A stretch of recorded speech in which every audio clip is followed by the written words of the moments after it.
Hello there, AV here. Welcome to a water-cooled build in the Fractal Design Focus Mini. Last video we did an air-cooled build in there. You can check out in the top right-hand corner up there. We got all the kit ready to go, so we're going to be taking most of the components out from the build that we did last time in order to attach water blocks and things to them. So we're going to need to take the motherboard out to get the Supremacy Evo attached. Although I don't need to take it out to attach it, I want to take it out so you guys can get a good look at equipping it with that. I've got a pre-water blocked GTX 1070 for the Win Edition EVGA. That's pre-water blocked since the Fantex M2 Evolve mATX water-cooled build. You can check out the top right corner there as well. We're going to be hopefully fitting in two 240mm radiators. Based on how it's all laid out and how it's set up, it should be able to fit in that no problem, but we're not going to be able to upgrade one of those 240, I think 30mm thick radiators to something like a 45mm thick radiator because it just isn't set up for that. So we're going to be putting in as much as we can, but that's as far as I can tell is all we're going to be able to fit in there. I'll try to fit more, but from what I've already measured out, it's not going to work quite that way. So anyway, thank you for coming along for the ride if you get to this point already, and hope you enjoyed the video. I'll see you, or you will hear me, during commentary and then a wrap up at the end. So thanks for watching, and I hope you enjoy it. So first things first, I'd recommend turning off the computer before attempting any modifications and ensure you're working in an anti-static environment. I use a cutting mat to also prevent scratches to my desk. We're going to take a few minutes to see the dismantling of the air-cooled system before we move on to the water cooling.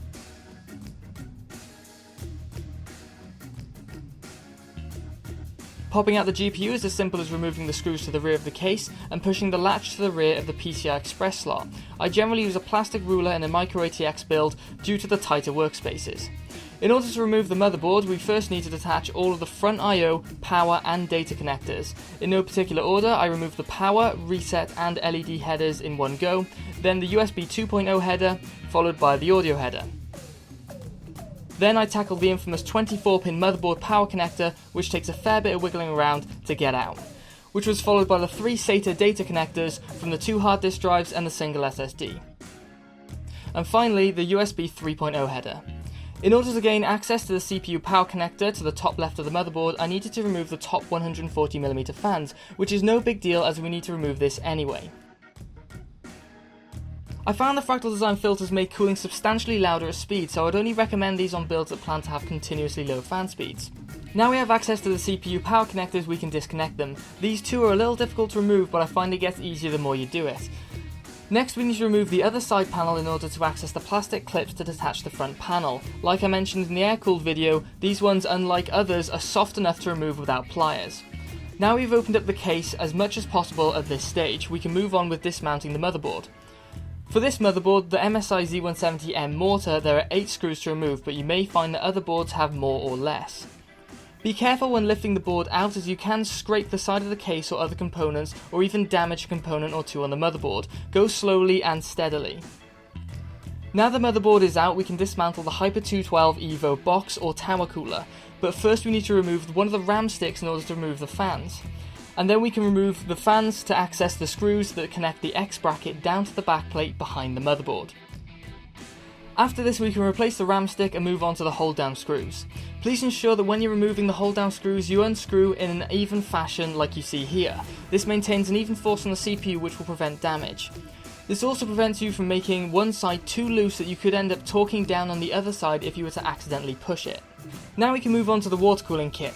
First up we have the EK Supremacy CPU water block, as you can see laid out here. Due to the instance from last video that caused the motherboard to short out, which you can check out in the top right corner, we need to take extra measurements to stop this from happening again. I'm using nylon washers with the backplate motherboard screws to prevent the screw's metal construction from arcing the current from one tracer to the other. And due to the power of editing, we can populate the other slots like so. Now we can attach the backplate, which coupled with the screws we just placed will hold the CPU block down firmly. To prevent short circuits at the rear of the motherboard, EK provide a rubber gasket. We can then offer the backplate up to the screws and secure them together like so. Make sure each is secured down correctly with a final turn, but only aim for finger tight, don't use tools. Now for the main attraction, the CPU block itself. First apply thermal paste to the top of the CPU. It doesn't take much, but it's better to have more than enough than not enough. Then lower the CPU block into position, making sure it rests down evenly on the CPU. In order to compensate for the extra thickness added by the nylon washers earlier, I'm adding some steel washers to which we'll apply a little more pressure. Next, we need to drop the springs and thumb screws into position, and like the removal of the Hyper 212 Evo earlier, we need to tighten them down in an even fashion. This is made a lot easier as we are working with thumb screws rather than a screwdriver. And while we have the opportunity, we may as well take a good look at it before we lock it into position.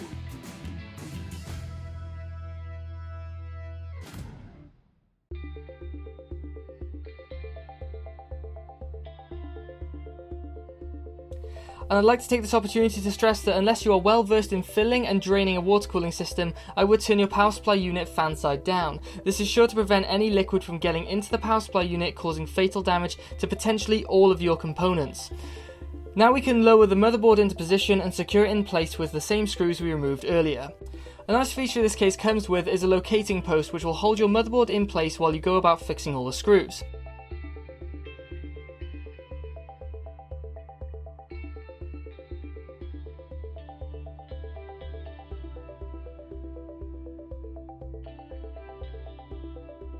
Now we can reconnect all of the various connectors we removed earlier, starting with the hard disk drive LED, reset switch, power LED and power switch.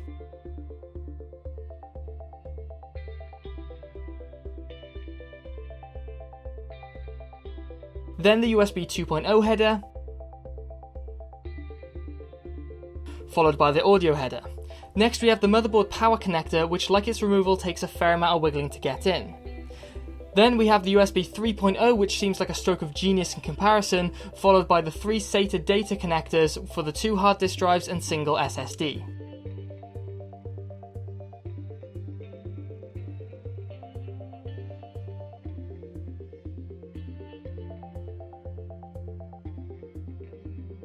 In order to fit the front radiator, we need to remove the hard disk drive cage at the bottom of the case. So for the safety of the hard disk drives, we're removing them first before we unscrew the cage. You'll find the retention screws on the underside of the case, which will need unscrewing. You'll notice that there are similar holes an inch or so over, which will allow you to move the hard disk drive cage flush with the fans if you wanted more room for power cables, or if you only needed room for one radiator up top. There is also a screw to the rear of the motherboard tray that needs removing. I added a Velcro strap to the rear of the case and I used a nut to hold it in place while I fitted the radiator. Now the hard disk drive cage is removed, we can focus our attention to fitting the front 240mm radiator. However, we even need to remove the power supply unit to get a good enough angle to squeeze the radiator in. So with the power supply unit out of the way, I attempted, as I showed at the start of the video, to install a 240 45mm thick radiator.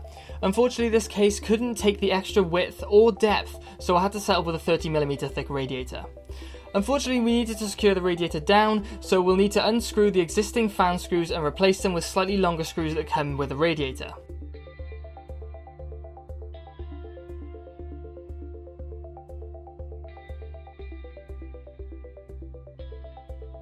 It may not seem it at first, but screwing a radiator into position is a lot harder than it looks. Essentially, we are relying on 2 threads to perfectly align to get a flush fitting. You'll see now that it takes a little more than simple screwing to get this right.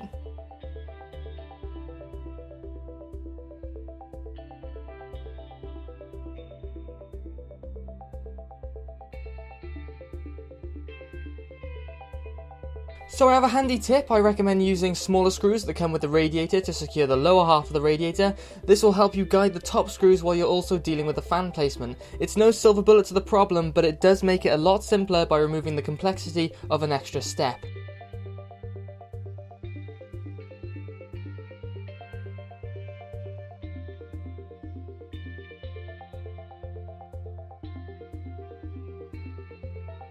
So now we've successfully fitted the radiator, we can replace the hard disk drive cage and the 2 hard disk drives and move on to preparing the top radiator.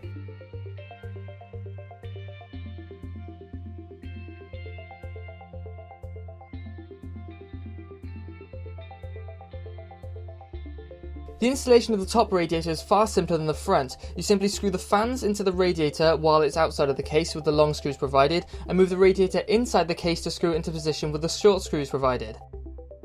I'd recommend installing the CPU power connector as you won't get a better chance after this point to get access to it.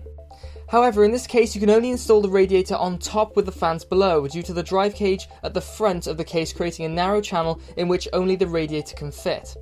As mentioned before, once the radiator is positioned on top, you can secure it in place with the short screws that come with it. The final piece of component that's left to install is the graphics card. This is as simple as aligning the PCI Express connector with the PCI Express slot and pushing firmly until the retention latch locks in place. You then need to add the screws to the GPU's I/O plate in order to take some of the load off the motherboard. In this case, I found that unless I secure the GPU as low as possible, I'll have difficulty attaching some of the connectors in the back of the card due to the PCI slot dividers on the case. And just before we clutter up the case with some tubing, we need to connect something to the CPU fan header. In this case, I'm using a 4-pin fan splitter. So now we have filled the case with all the water cooling components, we can take a look at the tubings and fittings. I'm using the EK-AFC 10x16mm fittings and a few other types that I'll mention when we come across them.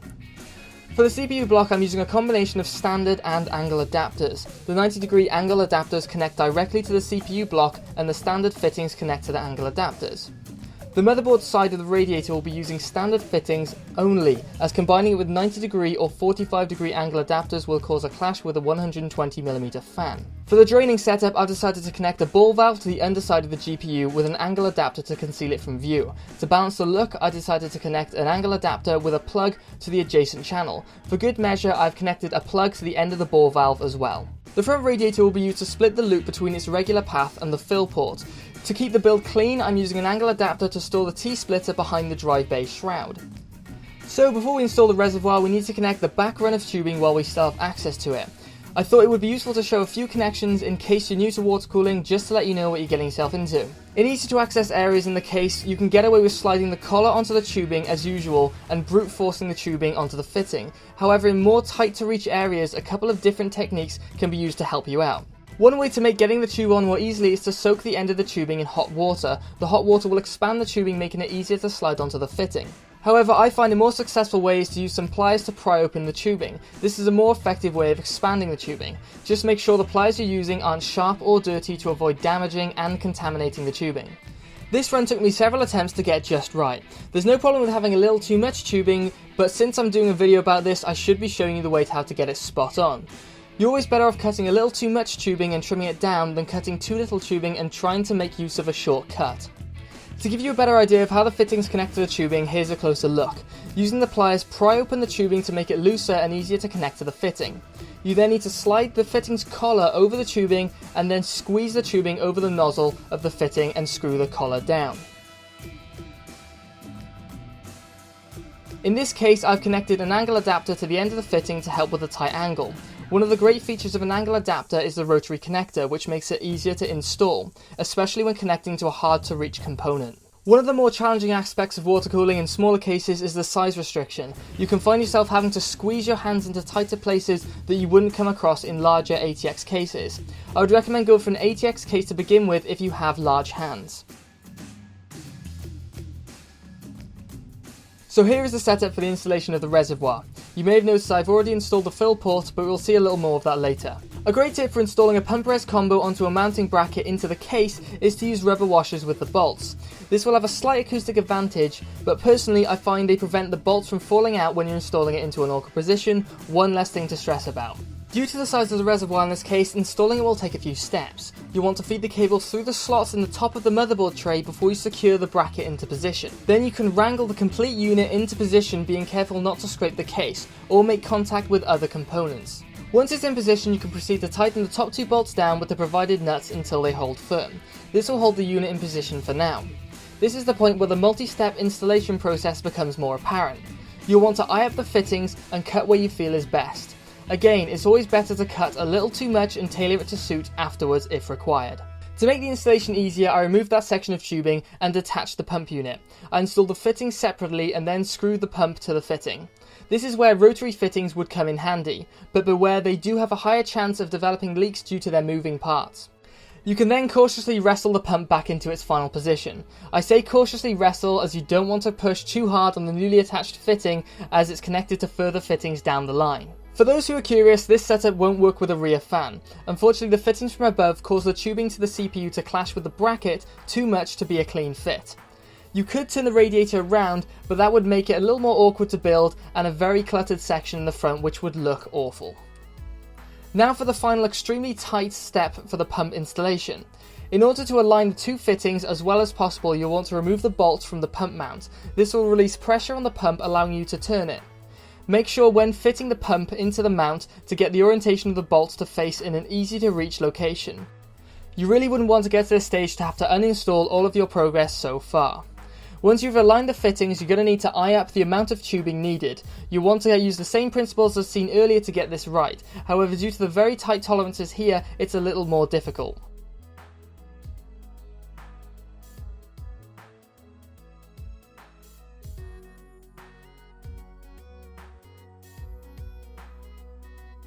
I found that connecting into the GPU last was the easiest way to nail this connection.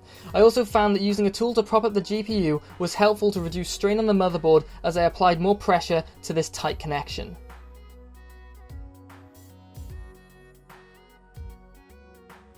Once I'd proven to myself that this was possible, I could then ramp up the difficulty by adding the adjacent angle adapter. This does cause contact between the two fittings, but it's not too much pressure to concern me. With this configuration, I found that the tubing and the fittings were supporting the GPU from above, which reduces stress on the motherboard, which is always nice. So now all there is to do is connect the power cables to the GPU and set up the filling process. You can perform these stages in any order, but I'm starting by connecting the filling tube to the filling port. This is essentially a spare piece of tubing that connects to a fitting with a plug that stems from the T-splitter. You can then connect the funnel to the other end of the tubing to pour from a location that isn't right above your computer. Now to set up the pump for the filling process. You'll need to get yourself a power supply unit bridging connector, which will allow you to start the power supply unit without starting the computer. You'll need to connect it to the 24-pin motherboard connector on the power supply unit. Then you'll need to connect a 4-pin Molex connector from the power supply unit to the pump. This setup will allow you to turn the pump on and off without needing to have the entire system running. And just before you connect the power supply unit to the mains power, please make sure it's turned off. If you plug it in when it's on and you run the pump dry, you'll be sure to cause substantial damage to the impeller. Your pump needs to be filled with liquid before you turn it on, as the liquid in your loop is its source of lubrication. And before you begin filling, make sure you have closed the ball valve, otherwise this could be a sticky situation for the rest of your system. And now, onto the filling.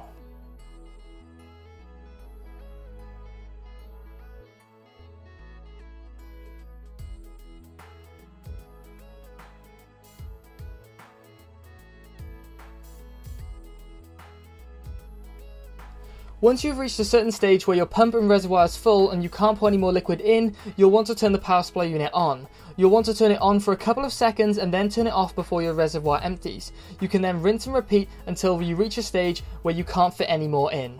Tilting the system forwards and backwards will help the liquid move around in your system and allow the air pockets to rise to the top, where you can replace them with more liquid. The goal is to get as much air out as possible, as the more air that is in your system, the worse it will perform. And last but not least, we can connect a fan hub to the rear of the motherboard and connect up all the fans.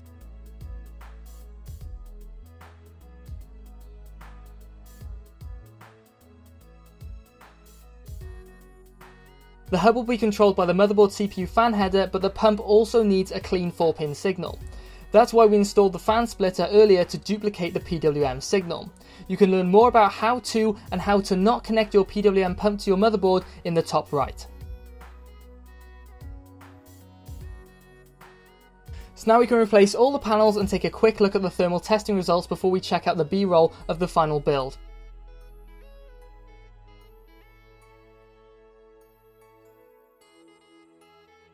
At first they look pretty bad, but do bear in mind this is running a very quiet fan curve and the fans were not hitting their full speeds.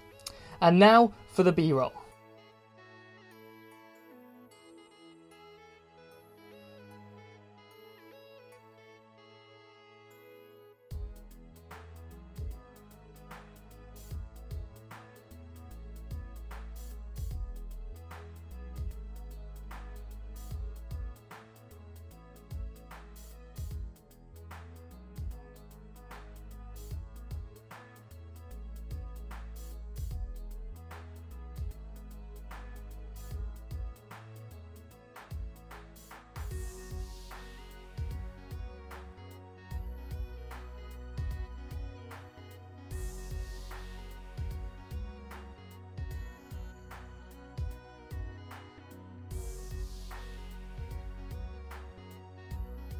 So, after reading a 3,700 word script, we have finally come to the end of the video, and I really hope you enjoyed it. In my opinion, I think this case is a great fit for a build like this. It's very quiet and has good temps, and was not an overall bad case to work in. I do think it lacks great LED lighting placement at the top, and it's a shame that the top drive cage can't be removed, but overall I like it and I would recommend it to any of those who are interested in it. So those of you dedicated to get this far, how did you feel the narration was this time around? It did end up taking 2 after work evenings to write the script, and it did push the upload date back by about 4 days. Would you like to see this style of narration in the future videos, or would you like me to do maybe a little less talking with a smaller script to perhaps save a couple of days off that delay? Let me know in the comments below. Next video will be air cooling in the InWin 301, so stick around if you fancy seeing that, and there'll be a water cooling video after that. So thank you very much for watching, and I'll catch you next time.